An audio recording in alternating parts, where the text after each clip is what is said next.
My name's Whitfield. I'm an artist. I'm originally from Widnes in Cheshire, but I've been residing in Mockdra, just outside Colwyn Bay, for quite a while now.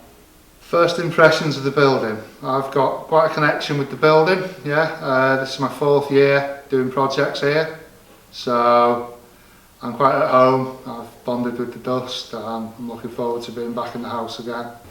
I'm looking forward to trying to engage more with the community. I think a lot of the people that have visited in the past have known what's going on here. I would like to try and get people in that don't really have any connection with the building or maybe slightly intimidated by the word art and get them creating stuff. That's my plan.